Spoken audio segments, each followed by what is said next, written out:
Good evening, ladies and gentlemen. Welcome to the Hive Taipei. So we will like to give an especial warm welcome for the new faces, as well as for those who are on live stream with us tonight. So to give you a little bit of idea of what we are a co-working space, and we have locations across 7 countries in APAC, with an aim to build and expand a community for entrepreneurs, creatives, and freelancers from all walks of life. So here at the Hive, we provide a variety of workspace membership, and we're also here to support you along the way for you to get your business established. And we also run events throughout the year which basically evolve around entrepreneurship, wellness, and networking. So if you would like to get to know more of the service that we provide here, please don't hesitate to come to us. My name is Wenny. I'm one of the staff here at the Hive with a focus on event. And over there is my coworker Sabrina, who's our community lead, and finally our location manager Saki. Okay, so back to the topic. This is a new episode of the Experience series, and tonight we're very lucky and honored to have our special guest here with us. So she is the founder and CEO of Anchor Taiwan, with decades of experience in investment banks and hedge funds, who was also awarded as 40 under 40 as a woman in tech. So let's welcome Elisa Chiu. Thank you. Thank you, Elisa. So let's start from the very beginning. Could you tell us a little bit about yourself and your experience and background in investment and as well as tech? Sure. Well, it's really awesome to be back here. I was actually among the very first few people who came here when it was just being established. And Anchor actually hosted an event at one of Hive's Hong Kong locations before. So it means a lot for me to be back here, to meet with so many awesome faces, and we're so thankful to be here in Taiwan that during this tricky and difficult time, we still get to meet face to face. Obviously, still be careful and keep your distance whenever possible. But it's really my great pleasure. So tonight, I'm going to share a little bit about my experience, my journey, particularly more around my personal experiences throughout my career. Obviously, we're going to touch a little bit about Anchor, from my job as a trader before, as a photojournalist. And to answer your first question, I first became a trader actually kind of when I was still doing my grad school in Toronto. How many of you are from the finance industry or doing investment-related jobs? A few of you. Okay. How many of you? Anybody in the trading field? Wow, we have one. Yes, and a female as well. Woohoo! Yeah, I usually feel pretty lonely as a woman trader before, because usually on the trading floor, I was the only lady. So, but back then, when I was doing my grad school, my background was in economics. So I was an economist by trade, but then somehow I got lucky to get this job on the trading floor in Toronto at TD Securities. So when I first got the opportunity, I actually knew very little about the financial markets. It's not like I was passionate about stocks and bonds and I wanted to get into that field. I think I was basically passionate about a lot of quantitative models, and maybe because back then I wasn't sort of like dying to get a job as a trader. So during your interview, I wasn't really nervous. So the head of prop trading of fixed income, he was like this big guy and with this like really poker face. But during the interview, maybe because I just kind of feel like I was just there being myself, and I dared to ask questions. Maybe a lot of people were afraid of him, but I wasn't. So I ended up getting that job. I still didn't know much after I got the job. Initially, I thought, oh, maybe it's just kind of like playing video games. Because in my impression, as a trader, usually you work on the trading floor and there are like so many computer screens in front of you. So I learned a lot of things on the job. And basically, long story short, after that, before I finished my grad school, JP Morgan hired me and relocated me from Canada to Hong Kong. So I ended up staying in Hong Kong for many years, first for JP Morgan and afterwards for a buy-side hedge fund as a convertible bond trader covering all APAC. So basically, from all the way Japan, Korea, Taiwan, China, Singapore, all the way to India, Australia, and so on and so forth, basically trading multi-assets, focusing on convertible bond strategies, but basically covering a lot of different asset classes. So that's a little bit about, I guess, my background in investments. Thank you. And Elisa, later on you moved to the US, to Silicon Valley. Could you tell us the story, what brought you there?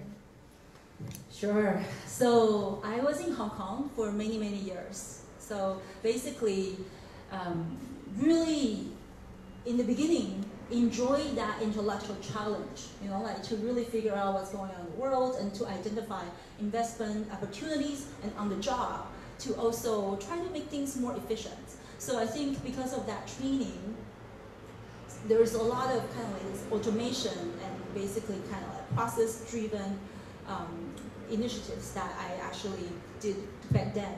But then over time, gradually, I kind of feel like it doesn't seem like this is something that I wanted to do long term. Because when I look around, frankly, in my own world, a lot of people were not that fulfilled. And a lot of them kind of like they were doing the job because it was good package, good titles, and so on and so forth. And I think at the time, I also struggled a little bit in terms of connecting the meaning and the purpose of my life with my day-to-day job. As a trader, is basically tremendously high, high pace, and also a lot of stress and pressure, which I don't mind if I know clearly what I'm doing every day. But then I was sort of like losing that sense of purpose. So after quite a bit of consideration, eventually I decided to really step out of my comfort zone, quote unquote. I quit my job. And my parents, my boss, everybody was shocked. They were like, are you insane? So many people are trying to get into your job. But at the time, I was just really, really unhappy. So after 8 years in Hong Kong, I basically decided to take some time off to pursue my passion as a photojournalist, and specifically to get into more maybe some remote and dangerous communities to tell stories through my images. So I went traveling around the world, and eventually that brought me to Silicon Valley. So a friend of mine was doing her startup there, and then she was like, hey, Elisa, you have been to so many places, you haven't been to Silicon Valley, you have to come here to check it out. And at the time, I wasn't exposed to all of this tech, this innovation, this kind of stuff. So in my mind, I was like, San Francisco, yeah, I kind of remember the picture, Golden Gate Bridge, and beautiful place, but maybe I can go there when I retire. That's, because I at the time, I was going to like India, West Bank, Israel, all of these like more exotic kind of like places, right? But then I had to transit somewhere from Latin America back to Asia. So I might as well stop over. So I did. And it was kind of like a mind-blowing time for me, being there relatively late during my career. But then I came across people, and also I went to a lot of really interesting events that opened up my mind and also my horizon. So that planted a seed. When I was deciding where to move to after Hong Kong, I decided to get myself to Silicon Valley because of the people that I met over there. I wanted to be closer to them to really understand how they look at the world. And also, Silicon Valley is a very interesting place. How many of you have been to San Francisco or Silicon Valley in general? Great. So, like a lot of people say that you go to Silicon Valley, obviously some people are probably from there, but very often people say that you go to Silicon Valley to find yourself, or maybe to reinvent yourself. And over there, in addition to the mainstream tech culture, obviously there's also a lot of subculture, the Beat Generation, the hippies culture, Burning Man, and all of that. This really kind of like mecca center of tech and culture and a lot of self-discovery and exploration. So that was really a very important stage of my life, to be able to be there, to be so close to all of these incredible people. So I still have a base in San Francisco, So basically, since 2014, I started establishing a base over there, and then later on, basically having this bi-coastal lifestyle. So you're kind of like going back and forth. Cool. Okay. So, Elisa, you've worked many years as a former hedge fund trader before you start to pursue your passion as a photojournalism. And then eventually you moved to Silicon Valley. How would you sum up that experience? Like, what specific skills have you leveraged in these transitions into new fields? And how would you advise others to do the same? That's a few big questions embedded in that. I would say, like if I were to look back, maybe the last 10 years or so, as from a hedge fund trader to a photojournalist to now what I'm doing as an entrepreneur and also investor in the tech and startup communities. On the surface, it might seem like, what? That's like so random. Like, they seem to be so different from each other and so on and so forth. But I would say overall, I think the very important and crucial point for an investor to have that acumen and also market sense is that fundamental sort of like curiosity about the world. So you need to really be curious about what's going on a macro and also macro level. I think every good investor should have that. And I think in my life, that's probably a universal thread throughout different job positions, different locations in the world, and so on and so forth. And I would say specifically, if we were to drill further down, I think this expertise or experience in finance, there's a type of language which is the language of the capital markets. So even though back then I was a late stage investor, so basically covering Pan-Asia for convertible bonds and so on and so forth, but then later on, when I was getting into, say for example, as a photojournalist, I particularly care about more mission-driven type of endeavors and projects. So my background as an investor enabled a different route through impact investing to get into a lot of communities and also initiatives and financial engineering around that.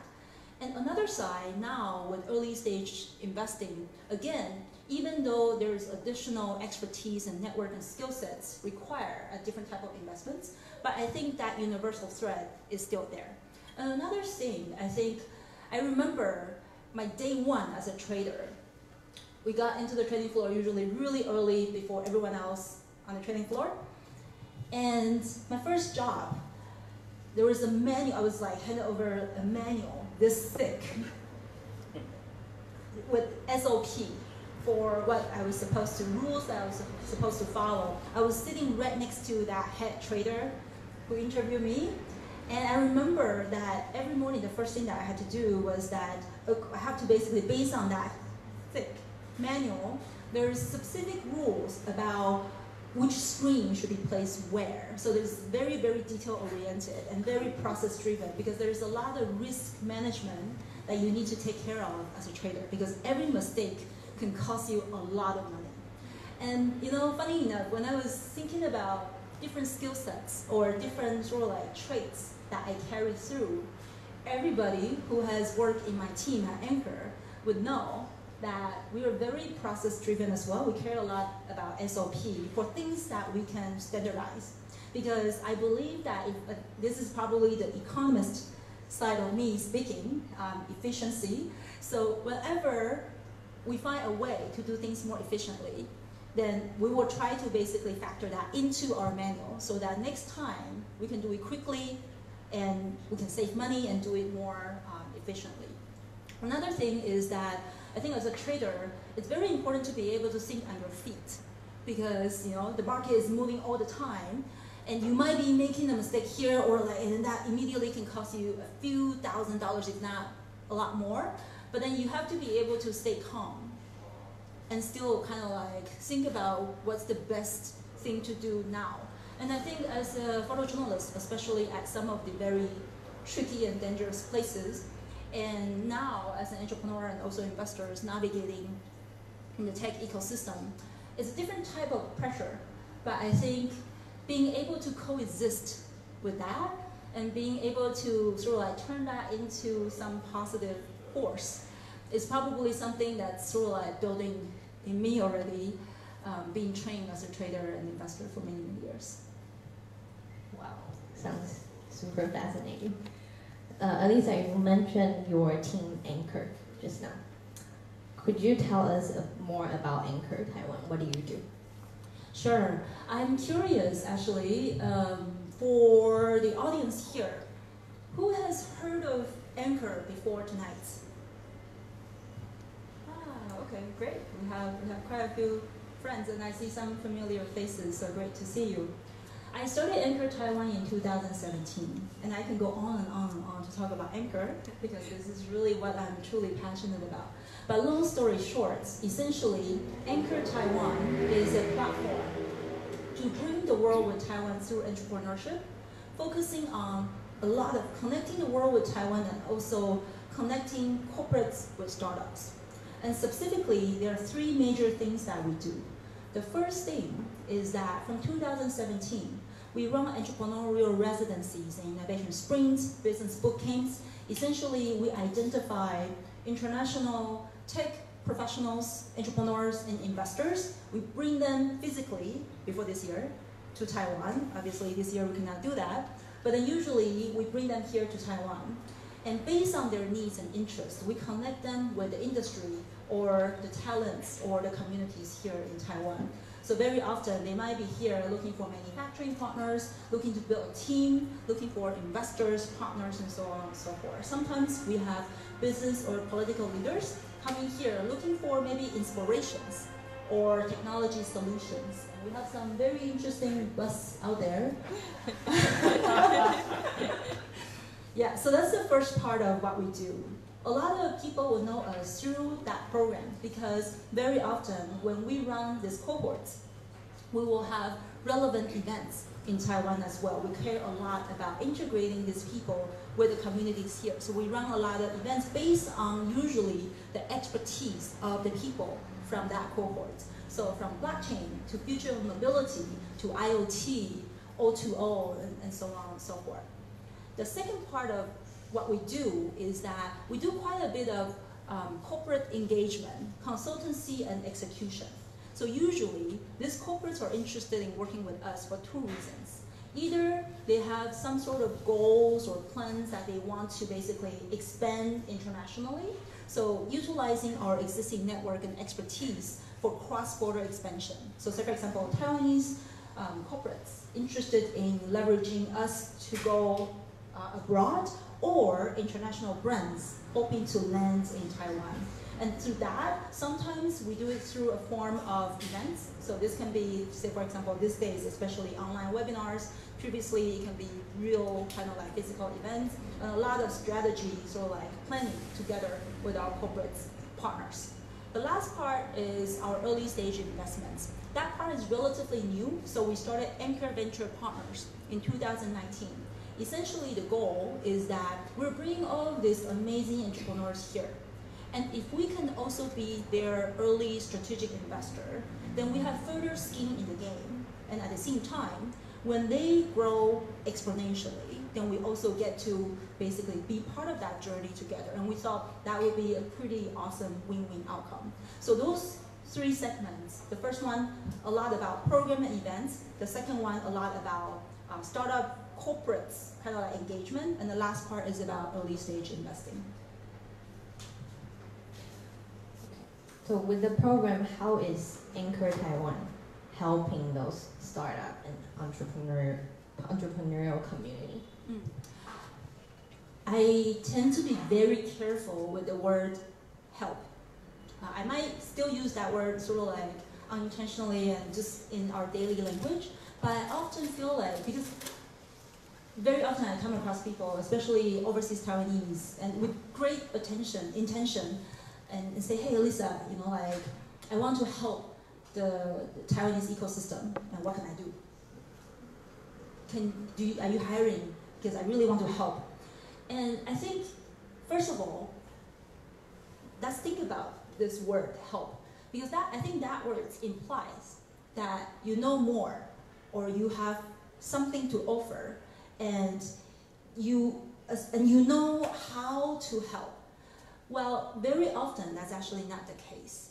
So we actually try to be very, very intentional and careful when it comes to using that word help. Because I think the community and ecosystem is a very complex thing. We can do things that we think are helpful, while sometimes it may not be, or sometimes it might be helpful for some, but harmful for others. So I think we actually care a lot about, first, can we learn together while we figure out the best way to help? Again, very careful with that word.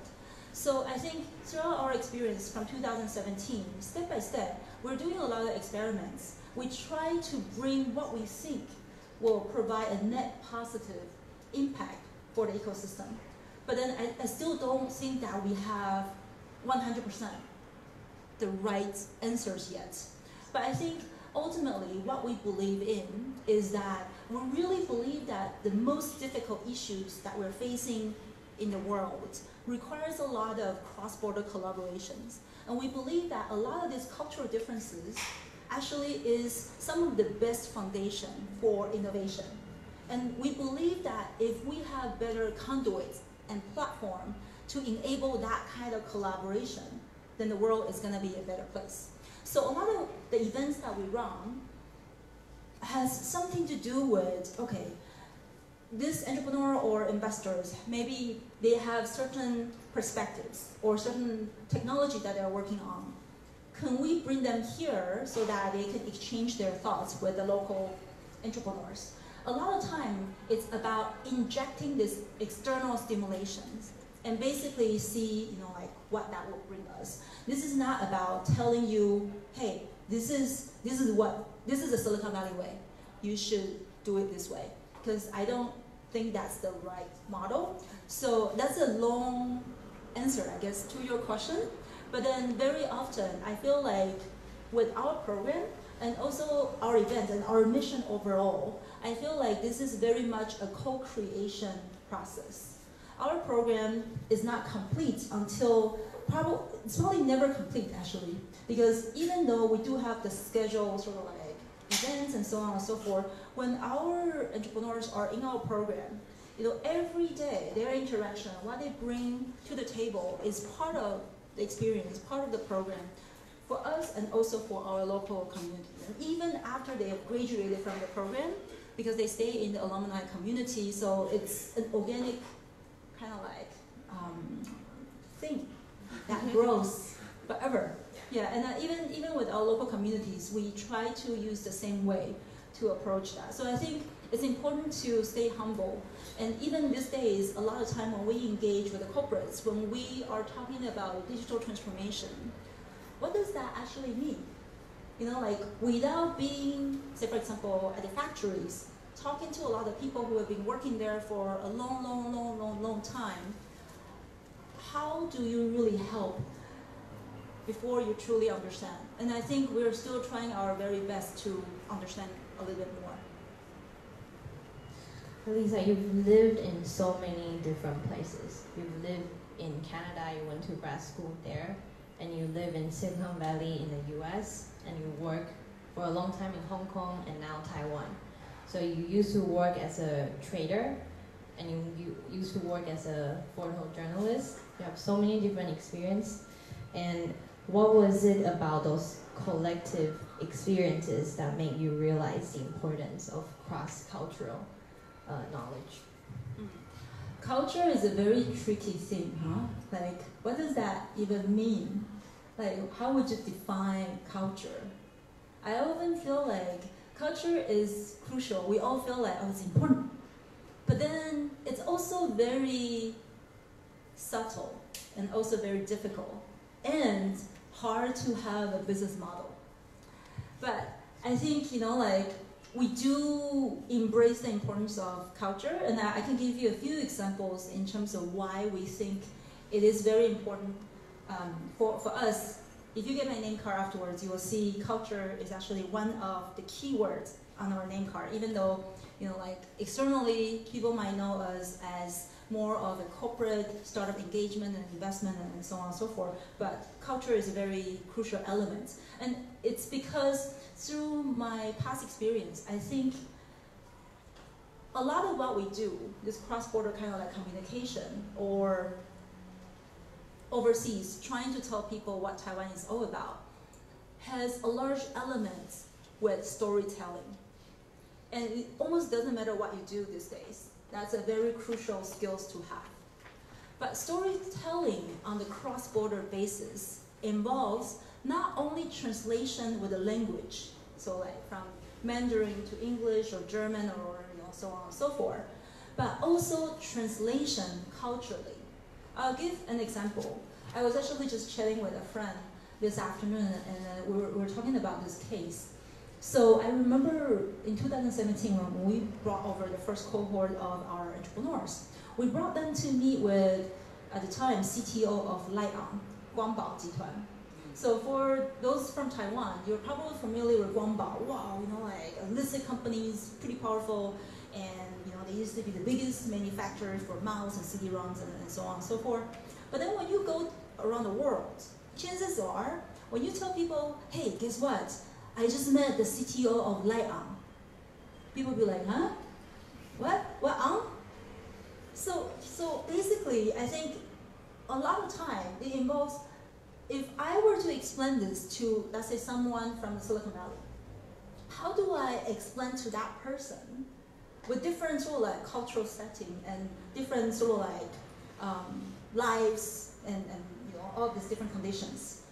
If you know, a lot of people from the audience have been to Silicon Valley or maybe are from Silicon Valley, so you're probably familiar with Caltrain, right? Like that very important, not as fast as our high-speed rail, but a very crucial method to basically move between San Francisco and South Bay, Silicon Valley. But probably not a lot of you know that along the Caltrain, above that train, the lights, a lot of the lights and also the smart street lights in the United States are actually manufactured by Lai'an.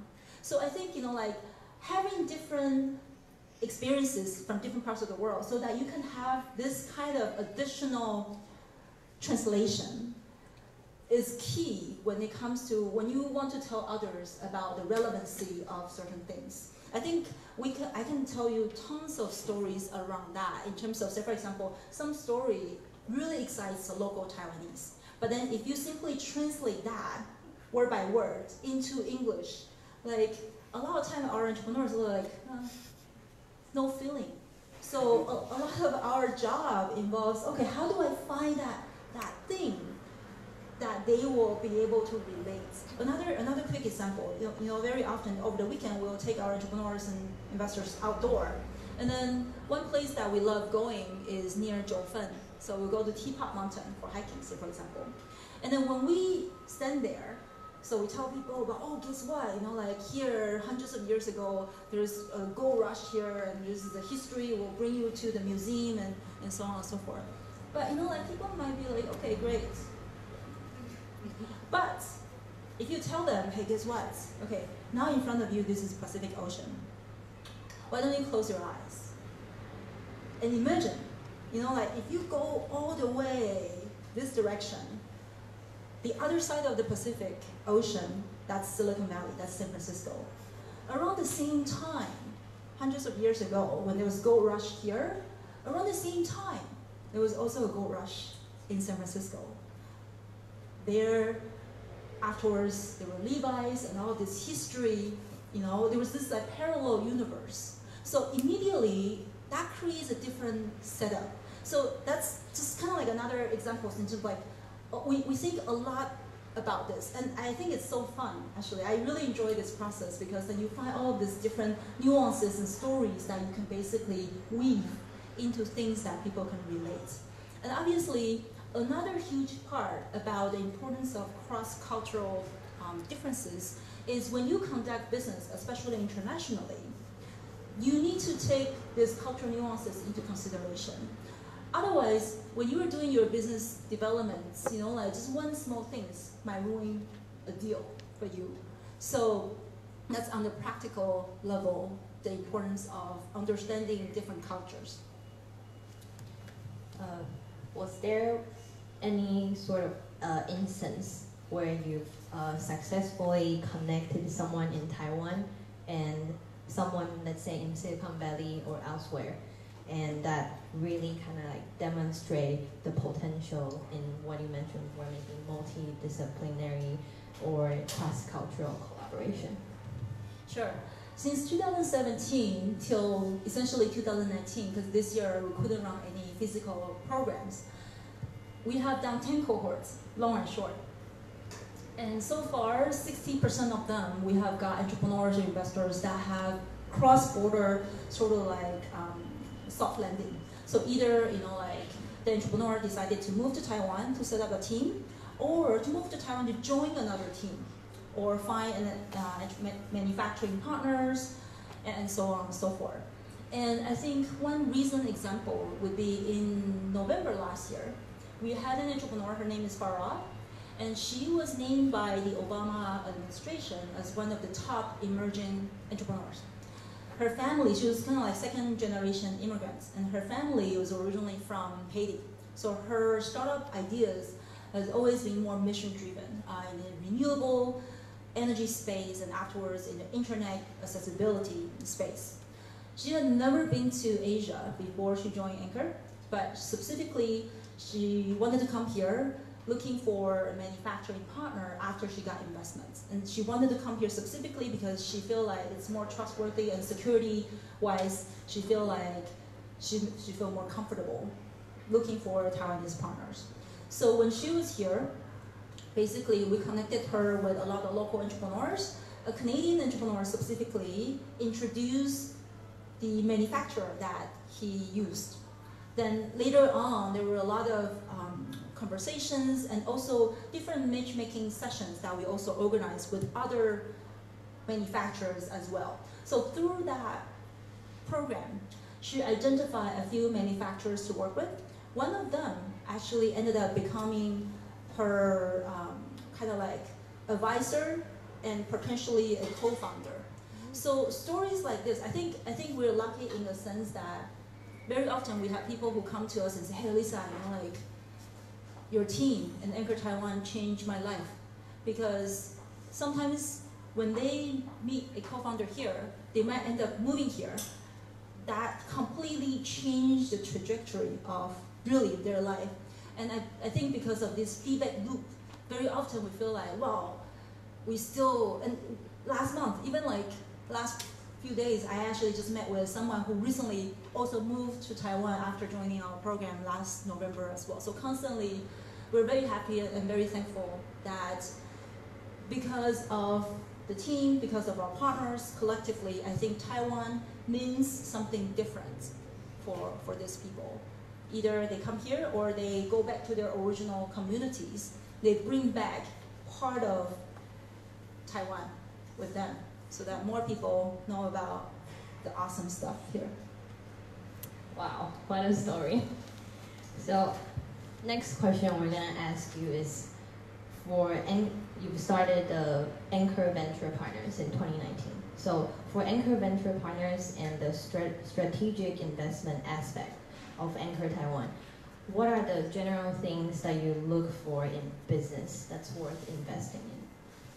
Sure. I think I will probably answer more specifically from the Anchor's investment thesis, because the general consideration as an investor, I think there's a lot about, it's about the team, it's about the market potential, whether you can scale, and so on and so forth. We can leave that with maybe kind of like a different conversation, or if you want to know more, I'm happy to share more around that as well. But specifically with Anchor Venture Partners, what we believe in is that, as I mentioned, we believe a lot in cross-border collaboration. And so basically, part of our investment thesis is to invest in hybrid teams. What do I mean by that? Is that we believe that in a team, if we have people, and very often with different cultural and educational and work backgrounds, that some of them, probably usually the CEO, have the capacity of international go-to-market and also fundraising experience or capacity with a very solid engineering and design team. Usually that's a very good combo. So when we look at basically the teams that we invested into, usually that falls into this kind of setup. And when I say hybrid team, it doesn't mean that, oh, I need to have a very narrowly kind of like defined foreigner with a local. So obviously with foreigners, with basically a local team, we love to see that. But then even with, say for example, overseas Taiwanese that have different cultural and educational experience coming back to work with maybe like local entrepreneurs and or local engineers, I think very often we see really good results. Like even when we look at the current landscape in Taiwan in the tech sector, a lot of successful startups, you can actually see this kind of hybrid team setup already. And we believe that this is actually a very good formula to replicate and also that's aligned with the overall mission with Anchor as well. Thank you. Next, can we pick your brain on Taiwan's current tech scene? So when it comes to the, let's say, the potential and strength in Taiwan's tech industry, what is our biggest asset that foreigner countries may not see just that? Yeah, I think there are two parts. One is the more general sort of like elements. So our freedom, democracy, great infrastructure, cost of living, and all of these are great elements that I think foreign entrepreneurs, even corporates or investors can take advantage of. But I think in addition to that, Taiwan has something pretty specific, and I call it the supply chain boosted innovation ecosystem. And what I mean by that is that when you look at the economy of Taiwan, we have very solid traditional industries. A lot of time we call a lot of these corporates or companies hidden champions here in Taiwan. You may not have heard of their names at all. They might be these small companies making screws, but then they're making kind of like billions and billions of NTD every year. So we have a very solid, these traditional industries. We also have a very, very strong ICT supply chain. So, like a lot of from TSMC, Foxconn, Quanta, Wistron, and so on and so forth. So I think if we were to look at Taiwan, compared with a lot of other ecosystems in the world, this is actually pretty unique. And I think we should leverage on this more. And how? A lot of these companies are actually sitting on a lot of cash. A lot of these companies are also facing a lot of challenges when it comes to transformation and staying relevant. So we're not 100% perfect yet when it comes to being very progressive and risk-taking and all that yet. However, I think more and more of these corporates realize the importance of working more with startups and going more international so that they can basically turn the entire global startup ecosystem as their R&D labs. So a lot of this very powerful traditional industry and ICT sort of like corporate players, I think are on the journey of, I call it, from the sell side to the buy side. Because previously, Taiwan used to be, like we are very, very good at being the OEM and ODM. So basically manufacturing for others. But then sitting on a lot of cash. And also, if you want to really get into that top tier innovation sort of like battlefield, I think turning from sell side to buy side, and these days we're seeing a lot of CVCs being set up, investment sort of like initiatives, that's actually a very good way to participate in the global international innovation ecosystem. And I think when we look at the tech and startup ecosystem here, that's a very important force because these people, they potentially can be not only your manufacturer, your clients, and also your strategic investors down the road. So I would say for entrepreneurs both locally and also internationally, that's probably an element to really pay very close attention to. Thank you, Elisa.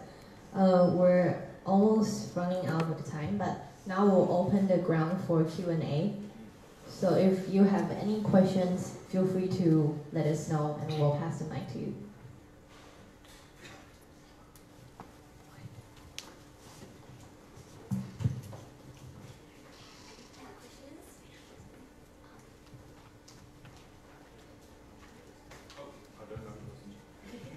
Hello, Elisa. Yeah, nice to hear your voice again. Great to see you. Sorry, my name's Andrew. Okay, Taiwan is at the start of a very interesting phase in time. And we're not really sure what's going to happen, but things seem to look pretty good. From my little 2-cent work that I do in entrepreneurship and business here, I get an enormous amount of inquiries of people who are about to back up lock, stock and barrel from in America and move over here or from their home countries. What, from your perspective, how do you see the next 2-3 years? What do you think is going to happen with Taiwan, business-wise? Yeah, I wish I knew the answer. Yes, but you're so much higher than me. I'm down here. Come on. I can share a few cents, but I genuinely don't have the answer. I can have a few guesses, because frankly, recently we have been thinking a lot around this. Because Taiwan so far has done such an amazing job battling COVID. So we almost live in this parallel universe, right? Like very often when I have Zoom calls with my friends or partners and also business contacts from around the world, it's like they cannot imagine having this. And it's probably not gonna happen. It's not like a month.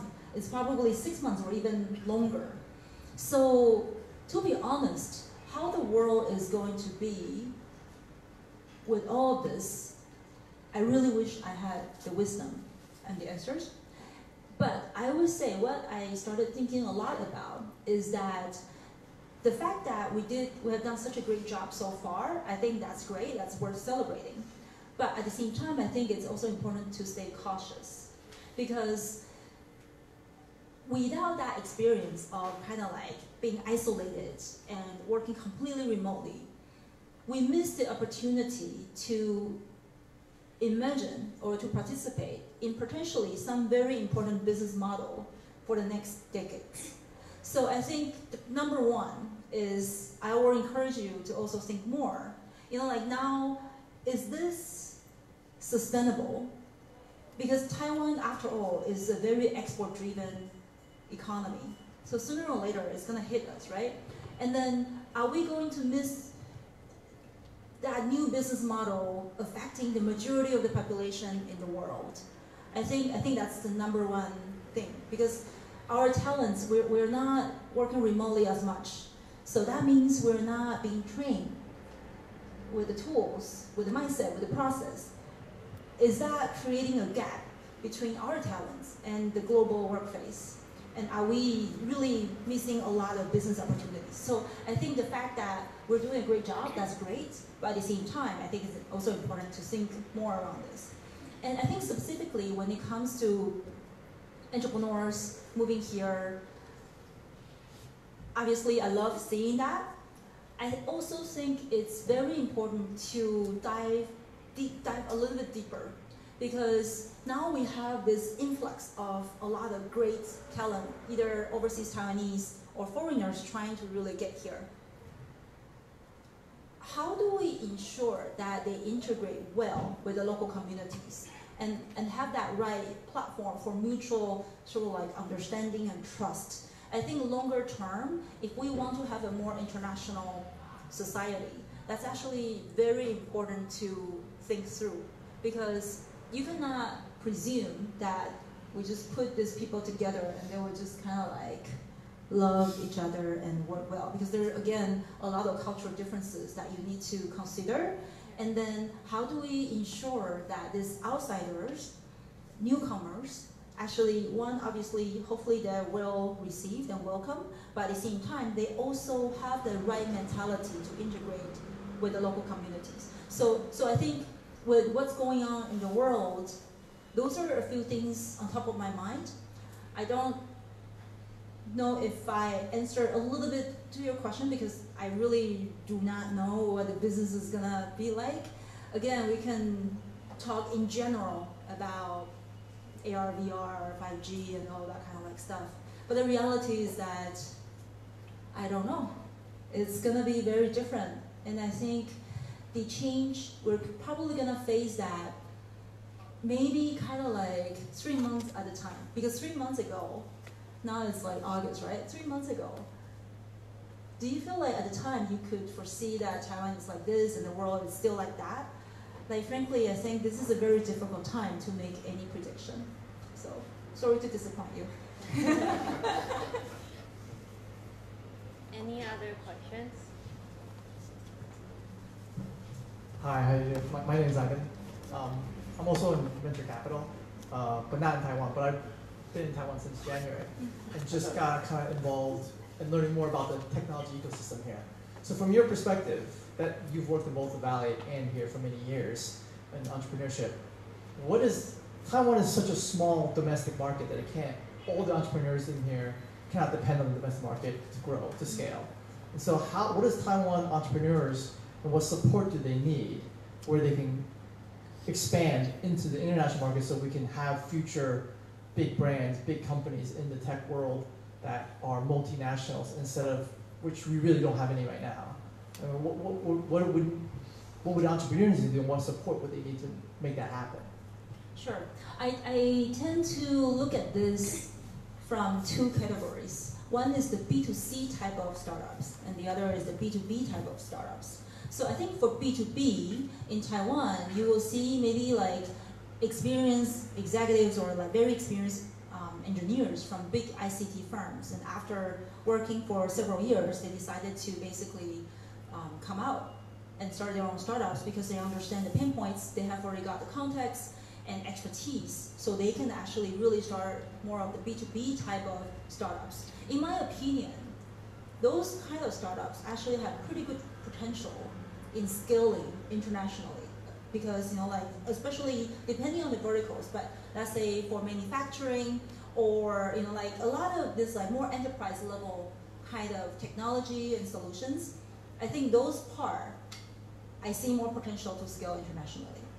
B2C, I think, is a little bit trickier because the reality is that, let's say if I've never lived in the States, and when people tell me about, I don't know, like, when people tell me about, like, I wouldn't even have a sense in terms of the distance or anyhow, like, targets. Like, I'd be like, what? Like, it's hard to really imagine when you don't have that kind of work-life experience. So for B2C, I think for Taiwanese startups to be successful, there are probably two relatively, I'm not sure if easy is the right word because it's pretty difficult, but I would say probably two routes. One is you need to find partners, co-founders that have this kind of experience in your target markets. Because the reality is, if Mark Zuckerberg was born in Taiwan, I'm sure there will be no Facebook because our internal domestic market is simply not big enough. So I think it's important for young people to recognize that we're born here, this is our size of our domestic market.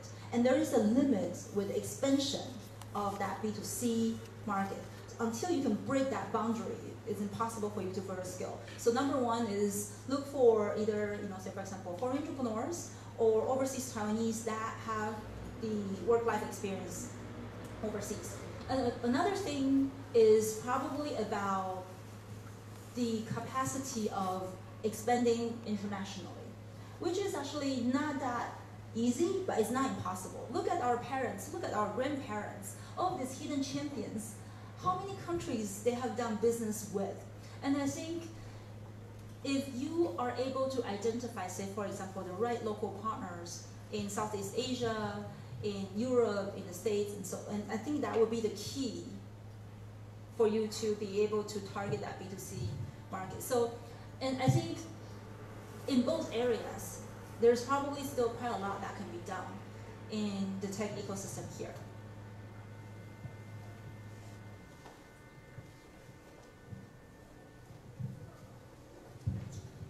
Hello, my name is Fabian. I used to be an entrepreneur, but right now I'm retired because my industry right now doesn't exist, like international trade shows, but whatever. Here I am and having my enforced sabbatical now, so it's great to be here. Thank you for your speech. Awesome. And my question is going, actually, I was doing business for quite a few years in mainland China, and you were just talking about all those firms. The business model, as I understand it, or I see it for a lot of those companies, was having your workbench in mainland China, almost zero language barrier, and even before COVID-19, like even before the trade war, this kind of supply chain environment thinned out and gradually moved to Southeast Asia. So when we talk about going internationally, how do you integrate that into your network, or what responses do you see how to develop that a step further, so that's maybe Southeast Asia in the future is going to be a part of this network? Thank you. Can I get a little bit of information about, your question is more about how to expand into Southeast Asia, or how to incorporate which part? Well, talking about ICT firms, what I heard from a few friends is basically it's harder and harder to find reliable suppliers in mainland China, as it used to be, because they're all gone, or how to say used somewhere else. So the main selling point for a lot of those companies like B2B is gone, because you can go direct and you don't building that bridge anymore. So and I think that used to be one of the very successful parts of the business model here in general in Taiwan. And do you see that actually as a big risk, or what responses do you see, to cope with that situation? Okay, so let me try to see if I understand this question correctly. So what I'm getting is that previously, maybe for B2B, especially when it comes to the manufacturing sector, there were a lot of opportunities in China. But because of trade war, because of COVID, a lot of them are moving to Southeast Asia, or maybe they disappear. So how do either entrepreneurs or corporates basically cope with that change? Okay, so here's my take. I think for Taiwan, obviously China is probably relatively easier because of the similar language and, depending on who you ask, shared culture and historical background.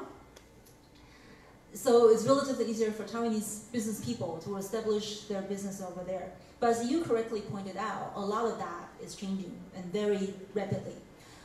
My sense is that a lot of these Taiwanese entrepreneurs, they are already adapting. So a lot of these are also moving towards Southeast Asia. And we're seeing that already. A lot of big ICT firms are establishing their presence in Vietnam, in India, in the Philippines, and Indonesia. And I think, in a way, for Taiwan, all the way, I think because we're small, so very often what we basically provide and put on the table is actually the know-how, and we did that in China, and I think now we're actually seeing a lot of that when it comes to either building factories or manufacturing into Southeast Asia. So I think I'm already seeing that happening, and I think the key is, instead of getting caught up with US and China, think more when it comes to how to join forces to basically expand the pie of the emerging markets. So yeah, I don't know if there is like something specific that you're curious about when it comes to... Well, to close the circle, excuse that I'm not so well prepared and don't understand so much about your network, like about Anchor, but is that something actually you would consider to integrate into your network, to intensify the connection with those countries or those regions? That's a great question. We've been thinking a lot around that, because previously our strongest linkage is in between US and Taiwan, and probably to a certain extent Canada as well with Taiwan. We have got actually alumni from more than 15 countries, but US and Canada and Taiwan are our strongest sort of like connections. But with the change and also working more and more with the supply chain partners here, obviously we're seeing that shift into Southeast Asia. There is still a huge importance with the US, especially when it comes to ICT, semiconductor, and so on and so forth. But it is indeed an area, and we're looking into that pretty closely, actually, trying to really identify what's the best sort of like strategy ourselves as well. Do we work with existing VCs over there, or do we, like, which government ministry should we collaborate with to make this happen? So I don't have a detailed answer yet, because this is kind of like a moving plan, a moving proposal that we are basically putting together. But I do believe that that part is going to be very important. However, I would say a huge part going forward is probably a lot about, for our existing, or maybe for the supply chain's existing clients in the States and in Europe, how to position Taiwan as a conduit for them into Southeast Asia. So previously, a lot of time, we're a good conduit into China, but now can we serve similar purpose for the European and US clients? And I think if we can figure out how to really do that efficiently, I think, you know, like, the opportunities are really endless over there.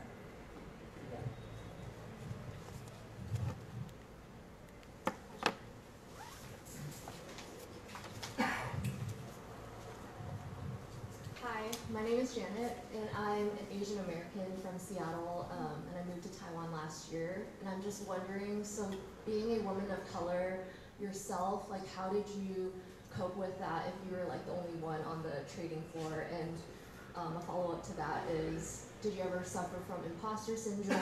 And if so, like, how did you overcome?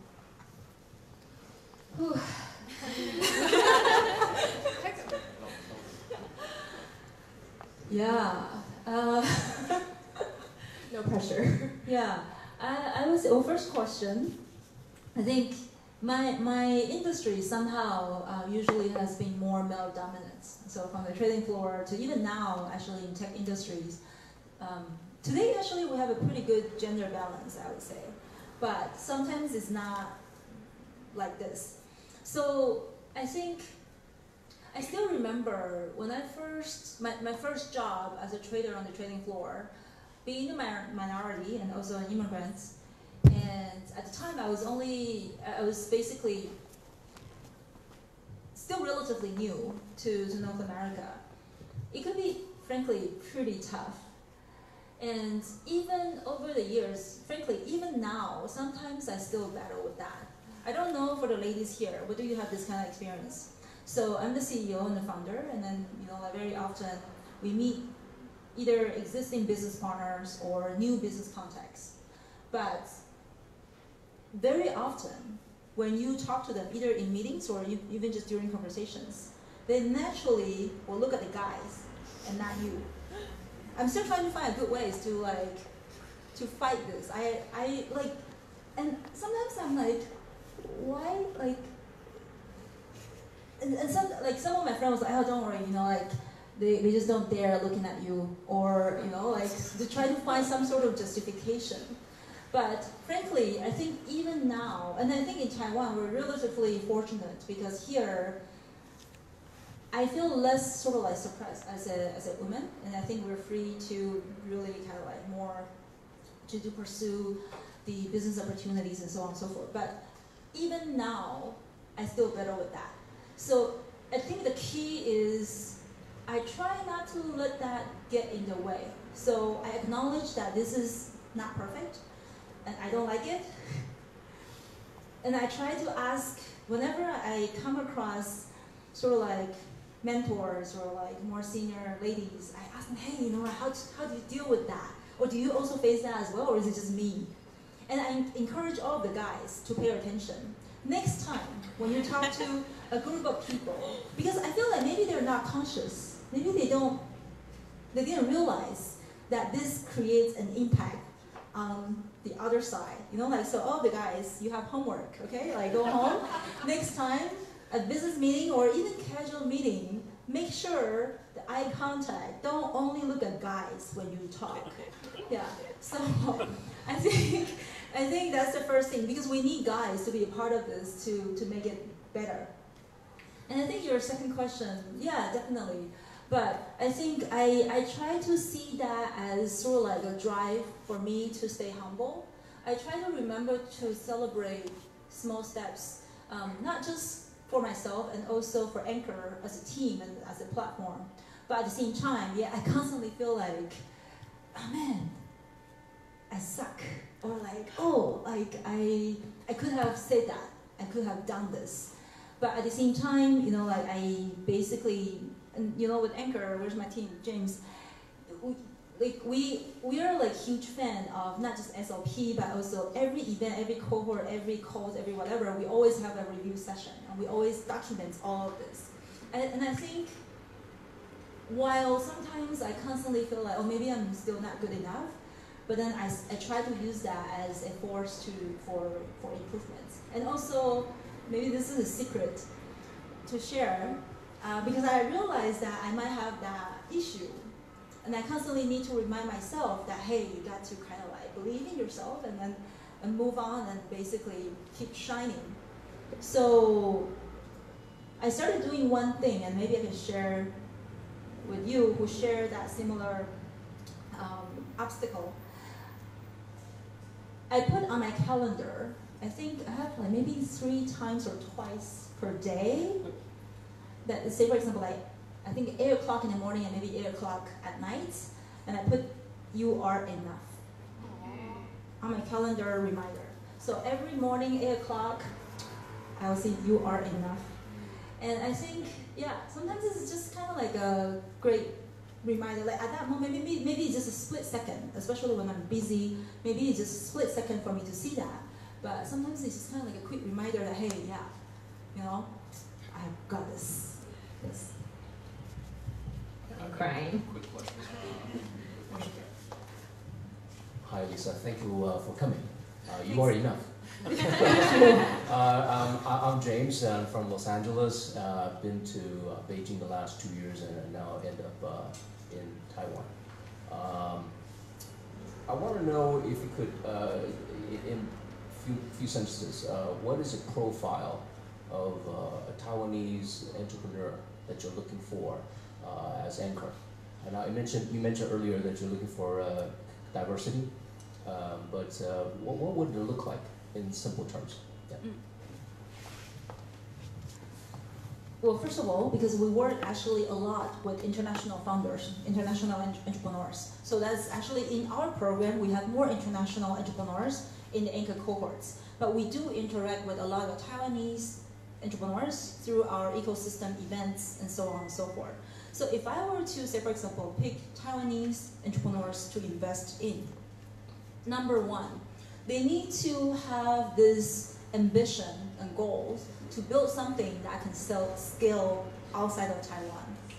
And I think, well, number one, that ambition sometimes is not given. Because I think sometimes the beauty of Taiwan is also the thing that makes it harder to expand. Because, like you probably have come across your favorite 小吃摊 or snacks or like at the night markets. Like every day they will just sell 200 bowls and afterwards sold out. Sorry, even if they can make more money, I want my good life or whatever. Like they have different pursuit, different philosophy. So sometimes that's not necessarily a bad thing, but it's not suitable for venture investment. So I think if you are looking for venture money, then you need to first have that kind of ambition. So again, in Taiwan, very often that's not a given. So especially compared with maybe young people from Beijing, they have more of this like 狼性, right? Like, here is, again, there's no absolute kind of like better or worse, but it's just a reality. And then once you have that kind of drive and goals and ambition, whether you have the plans and skill sets to practically do that, or like the products that you built, whether it actually caters to a broader market outside of Taiwan, I think that's also another really key factor that I look at. Thank you all for all the great questions. So we're about to close this session for now, but please feel free to stay and mingle for a little bit. We'll be selling drinks at the bar. And finally, Elisa, is there anything that you would like to add or say? Well, I feel, I really enjoyed the session. I hope you do as well, because, very often we are the host of the events. And tonight I kind of feel like, I gotta come here and being taken care of, and seeing some familiar faces and a lot of new faces, and then hopefully after this get to enjoy a drink.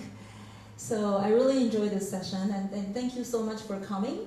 And I think each one of you is what makes Taiwan a great place, what makes the Hive and also Anchor great communities in the entrepreneurial sort of ecosystem. And I would say, basically, if you're curious about what we do, feel free to obviously follow us. These days, it's pretty easy to find where we are. And if you want to connect with me, feel free to come and talk to me. If we don't get to chat in person, if you want to connect with me, you can find me on LinkedIn. It will be easier if you want to send me a quick note telling me that, hey, this is where we meet. It's easier for me to accept your invitation. And then if you want to check out some of our community events, feel free to check out our Facebook.